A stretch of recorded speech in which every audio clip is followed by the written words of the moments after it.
If your hostas already look tired in July and you think the heat alone is to blame, then I want to tell you that the biggest problem is probably something you are doing without even realizing it. I have watched many good healthy hostas lose their rich green color and their beautiful leaves not because the weather was too hot, but because well-meaning gardeners kept repeating the same simple mistakes. The sad part is that by the time the leaves start turning brown around the edges, most people think there is nothing left to save. I used to believe that too until an older neighbor showed me a few quiet habits that changed the way I cared for hostas forever. If you stay with me today, I will show you exactly what I do every July to help my hostas stay healthier through the hottest weeks of summer without expensive products or complicated routines. I have grown hostas for many years, and I can tell you that July is the month that decides how those plants will look for the rest of the season. Many people water every day because they feel sorry for the plants. Others stop watering because they think hostas are tough enough to survive on their own. Both choices can slowly weaken the plant, even if the damage is not obvious right away.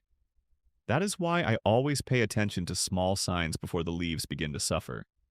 I look at the way the leaves feel early in the morning.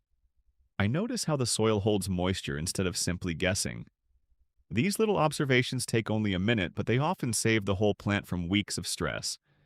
Most gardeners never think about this because they only react after they see damage. By then, the hosta has already spent a lot of energy trying to protect itself from heat. I learned many years ago that helping the plant before it shows real stress is much easier than trying to repair it later. The good news is that none of this costs much money, and some of the best methods are the oldest ones. In the next few minutes, I will explain the first mistake that almost everyone makes in July, and why fixing this one habit can completely change the way your hostas handle summer heat. One mistake that I see almost every July is people trying to rescue a thirsty-looking hosta by giving it a little water every evening. It feels like the right thing to do because the soil looks dry on the surface and the leaves seem tired after a hot day. I understand that feeling because I used to do exactly the same thing. The problem is that those quick, shallow waterings never reach the deeper roots where the plant really needs moisture. Instead, they encourage the roots to stay close to the surface, where the summer heat dries everything much faster. Then the gardener waters even more often, and the hosta becomes dependent on those daily drinks. When one hot day is missed, the leaves begin to droop and people believe the weather has defeated the plant. The truth is that the watering habit created the weakness. Many years ago, an older gardener told me something very simple. He said, "Do not water the calendar and do not water your feelings. Water the soil." At first I laughed because it sounded too simple, but after trying it for one season, I never went back. Now I gently move aside the mulch and press my finger into the soil a few inches deep. If it is still cool and slightly moist, I leave the plant alone. If it feels dry at that depth, then I water slowly and deeply so the moisture reaches the entire root zone. Very few people do this because they are in a hurry, but this small habit makes a remarkable difference during July. The roots grow deeper and stronger, and the plant becomes much better at handling hot afternoons without looking exhausted. I also try to water early in the morning whenever possible. The plant has the whole day to use that moisture before the hottest hours arrive, and the leaves stay dry, which helps reduce unnecessary problems. Evening watering is not always wrong, but if the leaves stay wet through the night, it can create conditions that no gardener wants. Another mistake happens right after watering. Many people see the leaves standing up again and think the problem is solved. In reality, the hosta is only beginning to recover, and what you do over the next few days matters just as much. There is one old method that costs almost nothing, yet helps the soil stay cool much longer. And that is exactly what I want to show you next. The old method I mentioned is so simple that many people ignore it because it does not come in an expensive bag from a garden center. I learned it from a man who had been growing shade plants for longer than I had been gardening at all. He never rushed around his garden carrying bottles and special products. Instead, he spent his time making sure the soil stayed comfortable for the plants. He told me that in July, the roots suffer long before the leaves tell you there's a problem. That stayed with me, and every summer I remember those words. After a deep watering, I always place a fresh layer of natural mulch around my hostas. I use shredded leaves if I have them because I save dry leaves every autumn for this exact reason. Sometimes I use fine bark or homemade compost that has broken down well. The important thing is not the material itself, but the way it protects the soil from the burning sun. Most gardeners forget that the soil can become much hotter than the air during a long summer afternoon. When that happens, the roots have to struggle every single day, even if there is enough moisture below. A simple layer of mulch slows down evaporation, keeps the soil cooler, and saves you from watering as often. That means less work for you and less stress for the plant. Very few people take a few extra minutes to refresh the mulch in July because they think it should have been done only in spring. I have found that adding just a little more in the middle of summer often makes a noticeable difference within days. The leaves stay firmer, the color remains richer, and the plant simply looks more relaxed. There is another small detail that most people miss. I never pile mulch right against the crown of the hosta. I always leave a little space around the center so air can move freely. This small gap helps keep the base of the plant healthier during warm weather. It is one of those quiet habits that nobody notices until they compare two hostas growing side by side. One stays clean and strong while the other begins to struggle for reasons that seem impossible to explain. That is why I always say that the biggest improvements usually come from the smallest changes. But there is another mistake that almost every gardener makes when trying to help a hosta during a heat wave, and it often causes more damage than the hot weather itself. When the weather becomes really hot, I often see people trying to help their hostas by giving them fertilizer because they believe more food will make the plant stronger. I understand why they think that because it sounds reasonable. A plant looks weak, so it must need more feeding. I used to believe that too until I noticed that some of my healthiest hostas were the ones I left alone during the hottest weeks of summer. A hosta that is struggling through extreme heat is not thinking about growing bigger leaves. It is simply trying to stay alive and protect the roots it already has. Pushing it to grow with extra fertilizer at that moment can create even more stress. That is why I usually stop heavy feeding by the time July arrives, and instead focus on keeping the growing conditions steady. This old habit has saved me a lot of money over the years because I stopped buying products that my plants did not really need. Very few gardeners think about this because they are looking for a quick fix instead of removing the cause of the problem. Another thing I always do is walk through the garden early in the morning instead of the middle of the afternoon. Hostas can look tired under the hottest sun, even when they are perfectly healthy. If you judge the plant during the hottest part of the day, you may think something is terribly wrong and start watering or feeding when neither is necessary. In the cool morning light, the plant tells the real story. If the leaves have recovered and feel firm, then the hosta is usually handling the heat much better than you expected. This simple habit has stopped me from making many unnecessary mistakes. There is also one forgotten trick that an older gardener showed me many years ago.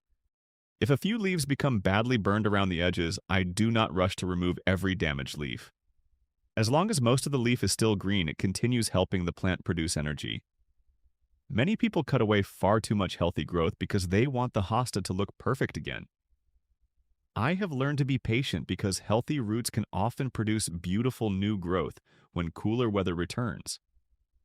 Sometimes doing less is the smartest thing you can do in the garden. But there is one final habit that has probably made the biggest difference in how my hostas survive July year after year. And most gardeners almost never think about it until it is too late. The habit that has probably protected my hostas more than anything else is something that many people never even consider.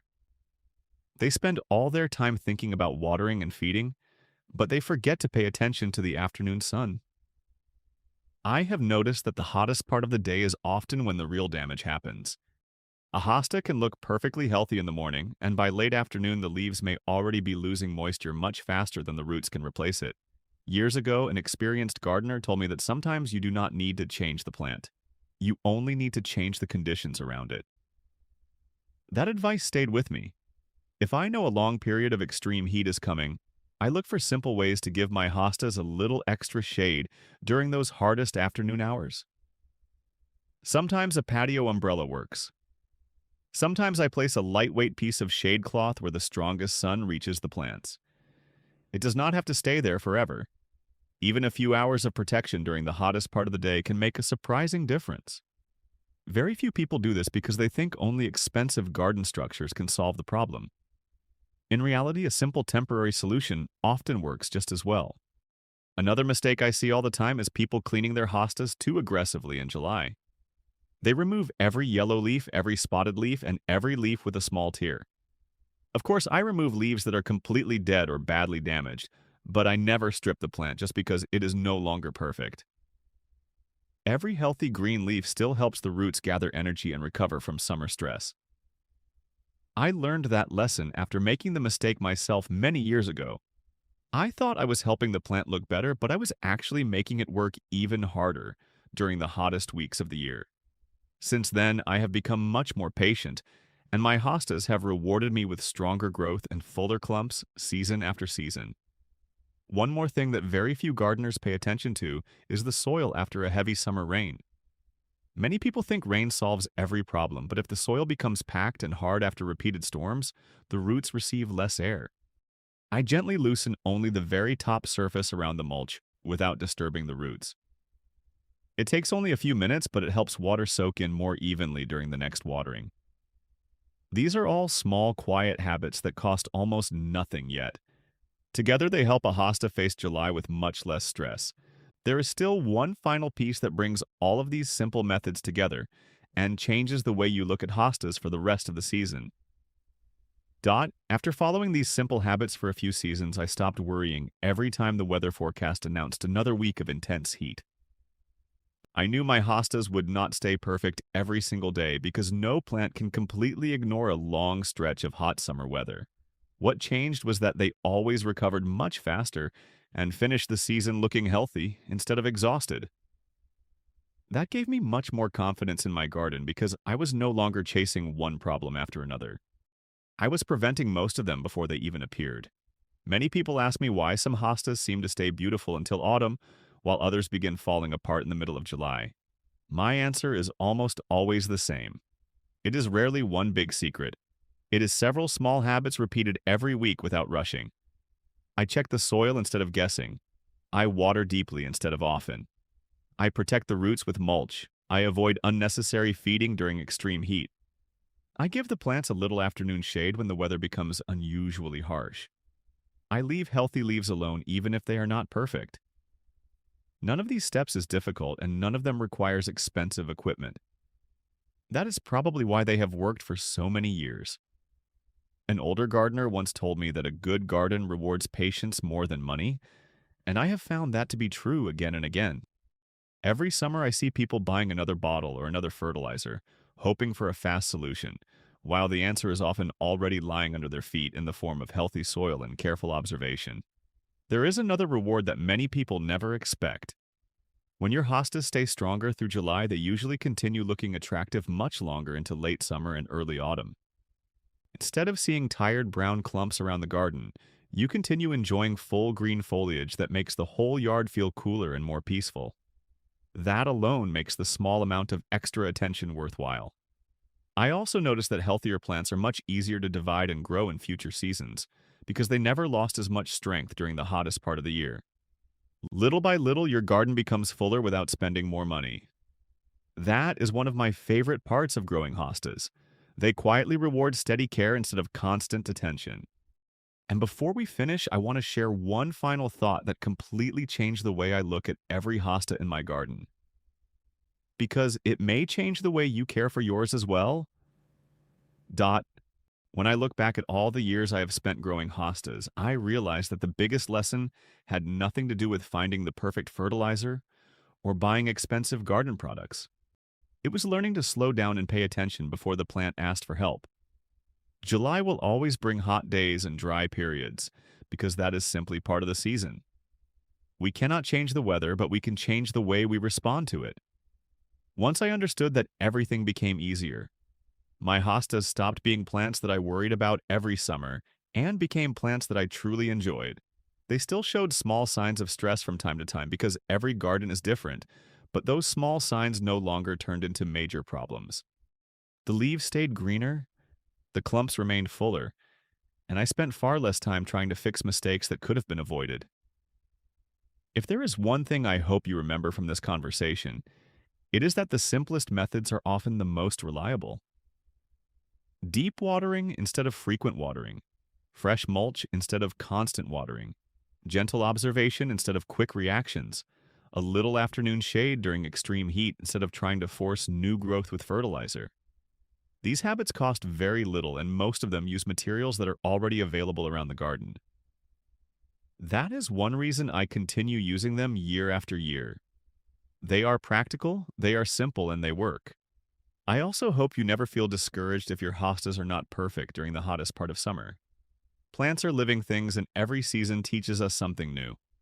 Even after all these years, I still learn by watching carefully and making small improvements instead of chasing perfect results.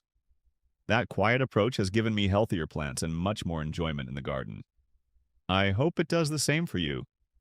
If you try even one of these methods this July, I think you will notice the difference before the season is over. Then next summer, you will already know exactly what your hostas need before the heat arrives.